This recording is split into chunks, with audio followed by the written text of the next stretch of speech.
अस्सलामुअलैकुम वीवर्स, मेरे पास आधा मीटर जितना फैब्रिक बचा हुआ था तो उसका यूज़ करते हुए मैंने 3 से 4 साल की बच्ची का बहुत ही प्यारा सा टॉप तैयार किया।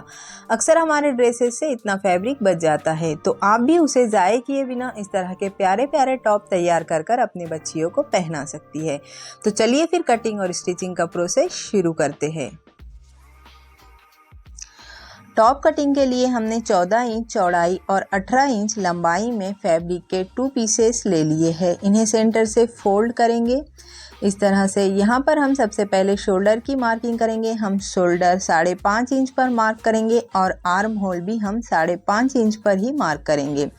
स्केल से इन्हें मिला लेंगे। चेस्ट हम 7 इंच पर मार्क करेंगे। यहाँ पर आर्म होल का शेप बना लेंगे और साइड से इसे स्ट्रेट कर लेंगे। फ्रंट और बैक नेक की विड्थ हम 2.5 इंच रख रहे हैं और बैक नेक को हम 1.5 इंच डीप रख रहे हैं। अब की हुई मार्किंग पर कटिंग करेंगे।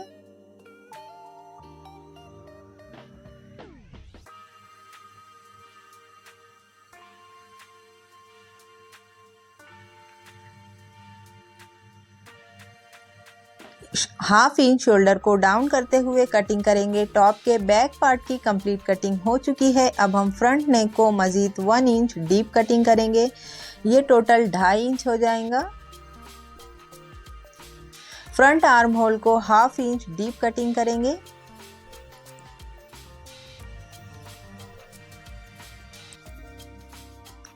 टॉप के फ्रंट साइड में हमें राउंड शेप में फ्रिल अटैच करना है तो उसके लिए राउंड शेप की मार्किंग करेंगे। शोल्डर से 2 इंच पर मार्क करेंगे, मिड पॉइंट से 3 इंच पर और सेंटर से 4 इंच पर, इस तरह से। अब इन मार्किंग को मिलाते हुए राउंड शेप बना लेंगे।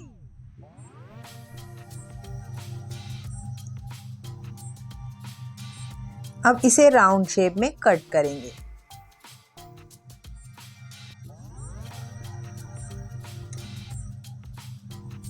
राउंड शेप में कटिंग करने के बाद टॉप का फ्रंट लुक कुछ इस तरह से लग रहा है।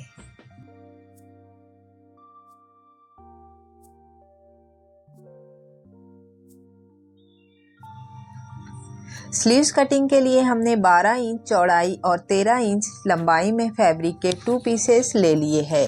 स्लीव्स की रेडी लेंथ हमारी 12 इंच है तो हमने 1 इंच मार्जिन का ऐड किया है। स्लीव्स के बॉटम को हमने 5 इंच रखा है और यहाँ पर स्लीव्स की कटिंग करेंगे।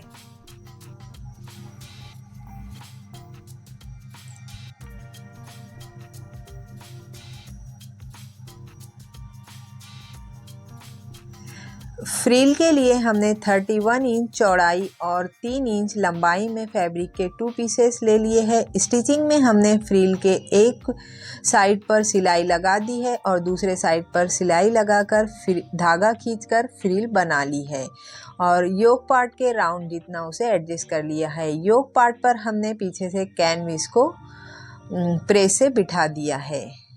अब फ्रिल को हमारे राउंड योक पार्ट पर कुछ इस तरह से हमें अटैच करना है।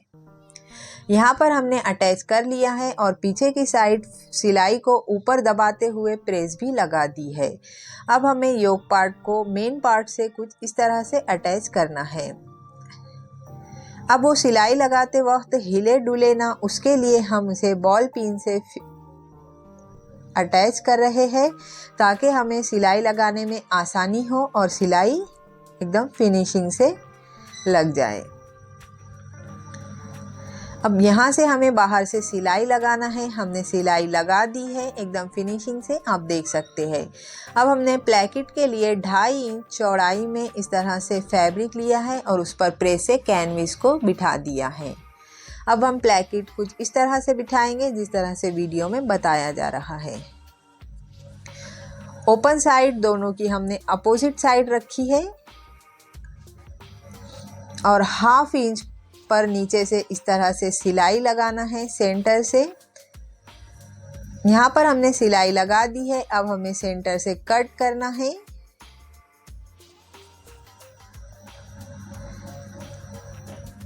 ये प्लेकेट लगाने का बहुत आसान तरीका है और इस तरीके से बहुत फिनिशिंग से हमारा प्लेकेट और इजीली लग जाता है। आप देख सकते हैं यहाँ पर हमने एकदम फिनिशिंग से प्लेकेट को बिठा दिया है। अब हम शोल्डर को जॉइंट करेंगे। यहाँ पर हमने शोल्डर जॉइंट कर लिए हैं। वरे पट्टी से हम राउंड नेक को बिठा देंगे। वरे पट्टी से हमने राउंड नेक को बिठा दिया है। अब हम स्लीव्स के बॉटम में फोल्ड कर सिलाई लगाएंगे और स्लीव्स को अटैच करेंगे।